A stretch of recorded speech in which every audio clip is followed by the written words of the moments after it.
Hello, everybody. Thanks for joining me for our online circle time today. I'm going to tap hello to everybody. So maybe you could do the tapping at home while I sing hello to you. Get your hands ready. Get them on your laps. Ready? Here we go. Let's tap hello to Titus. Let's tap hello to Dalton. Let's tap hello to Emmeline. Hello, hello, hello. Let's tap hello to Brooklyn. Let's tap hello to Graham. Let's tap hello to Shay. Hello, hello, hello. Let's tap hello to Eddie. Let's tap hello to Eden. Let's tap hello to Miss Susie. Hello, hello, hello. Today, the book I'm going to share with you is called Seed to Plant.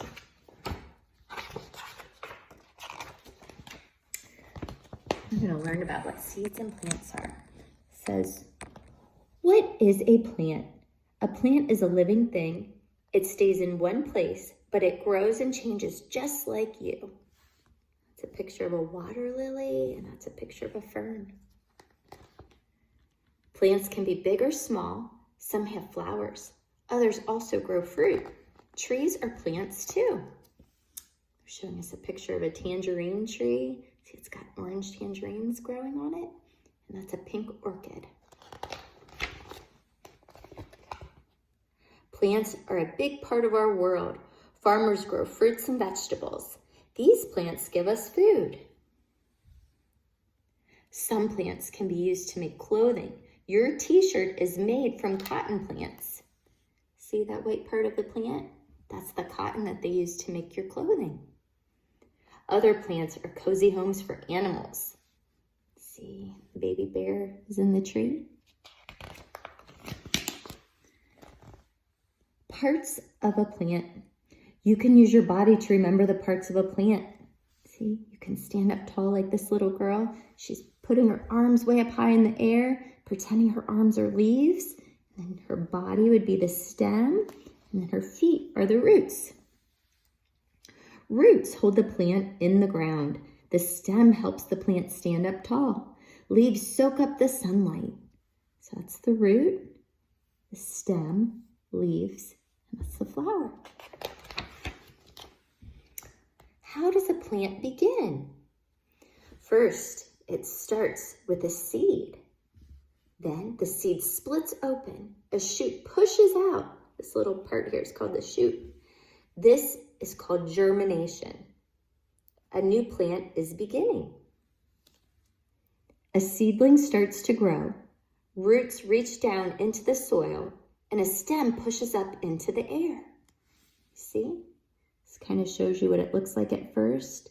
And then it grows bigger, and then it gets taller, and the roots are getting longer and bigger as well.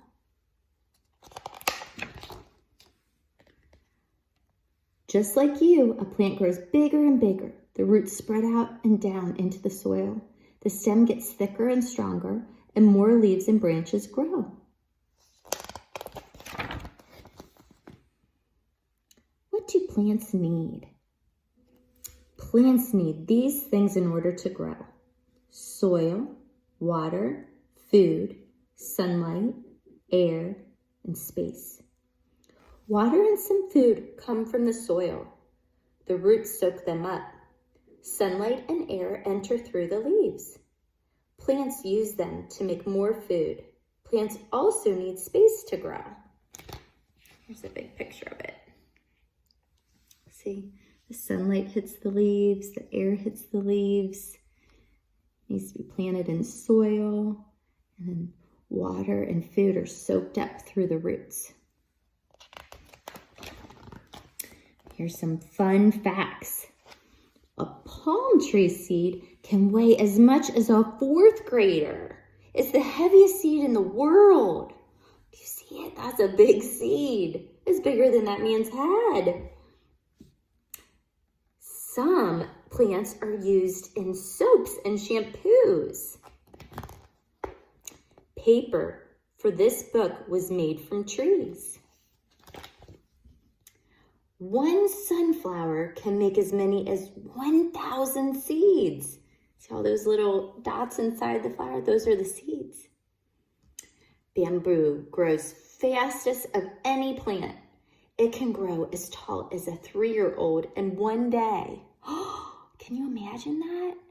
Some of you aren't even 3 yet, and a bamboo can grow as tall as you in one day.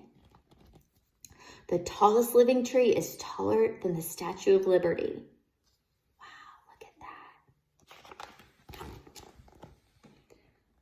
Flowers bloom.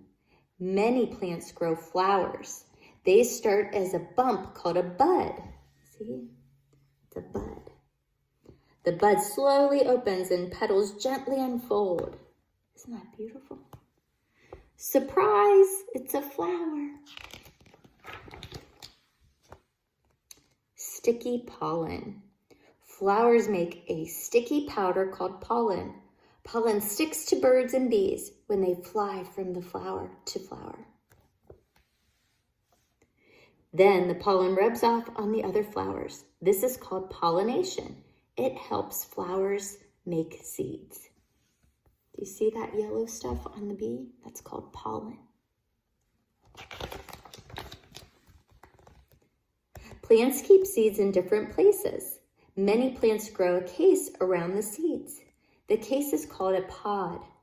Peas and maple tree seeds grow in pods. See, that's a pea pod, and that's a maple tree pod. See, that's the seed right there, and those are the seeds right there. Orange seeds are different. Their seeds are on the inside. But strawberry seeds are on the outside. See the seeds? Now the seeds take a trip. Some float on the wind. Others are carried away by animals. The seeds fall to the ground. Soon they sprout or germinate. A new plant begins. See, a bird carries a berry with a seed inside. And the squirrel holds a large seed.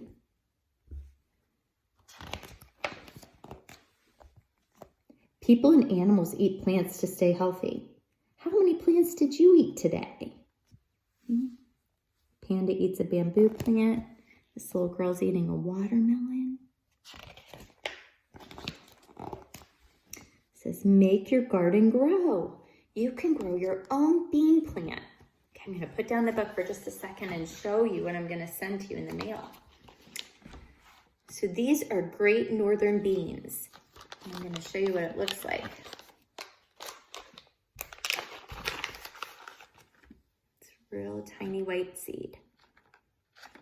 So I'm going to send one of these to you in the mail, and you're going to be able to see at home how a seed germinates. So what you do is you get a paper towel, and you take your seed, and you wrap your seed up.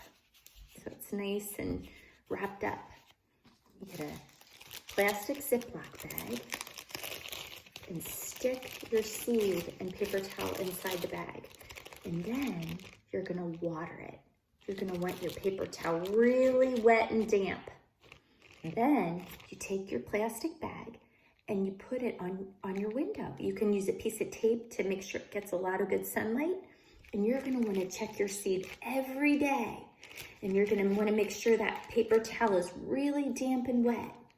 And you're gonna see this seed germinate. It's gonna be amazing. I'll give you a little picture of what that's gonna look like. So you'll get your bean. It's called a seed. It's gonna germinate. And it's gonna start sprouting. And then it's gonna start growing some roots. And then it's gonna start growing some leaves. So that's kind of what it's gonna look like. So I built a wormery earlier this morning, and I'm going to show you the video of how I put that together. Maybe you could make one of those at home. I hope you enjoy it, and I'll see you guys later. Bye. Hi, friends. I've got my supplies ready for our wormery. A wormery is just another word for a worm house. So I've got all our supplies ready to go, and I'm going to build it with you. So what I have is a glass container that I put rocks on the bottom of. So I've got it started already, and then these bags are filled with different colors of dirt and soil and grass that we're gonna layer our container with. And at the very end, we're gonna top top it off with some earthworms that I found in my backyard. So let's get started. Remember, I said the first layer was gravel that I had, like gravel rocks that I had in my backyard. Next, I'm gonna add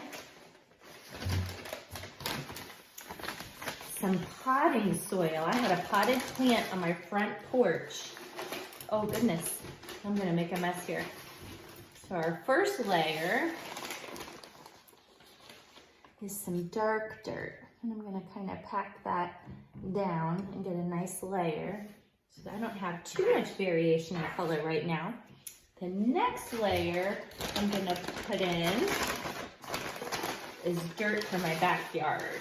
So this dirt is a little bit lighter in color.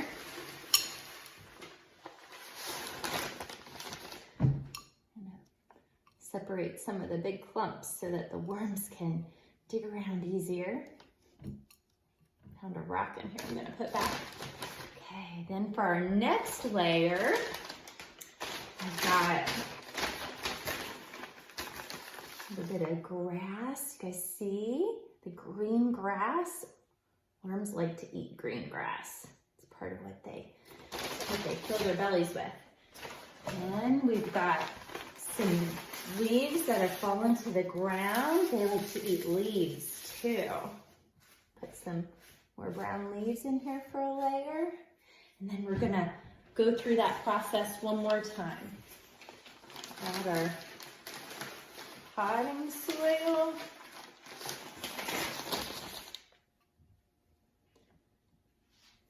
Then our dirt from the backyard.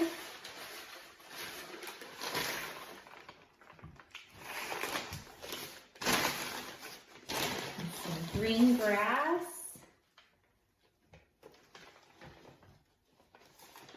And some leaves.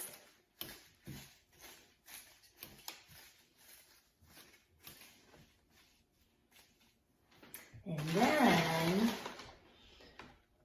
the exciting part, we are gonna add the earthworms that I found. Let me see if I can show one to you up close. I found about 10 of these. Oops, be real gentle with it. Found about 10 of these in my backyard. And we're gonna put those on top. Then we're gonna cover it with some more grass. So we're gonna keep this covered for a while and we'll come back to it to see what happens to our layers. I'm gonna move this up a little bit closer so you guys can have a better look at our layers.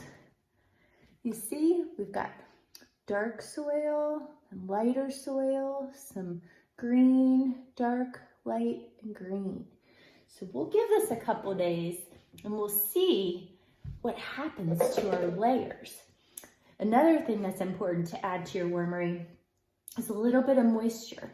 If your wormery is too dry, that's not good for the worms. They need it to be a little bit damp, but you don't want it to be too wet. Worms breathe through their skin, and so if it's too wet, they won't be able to breathe.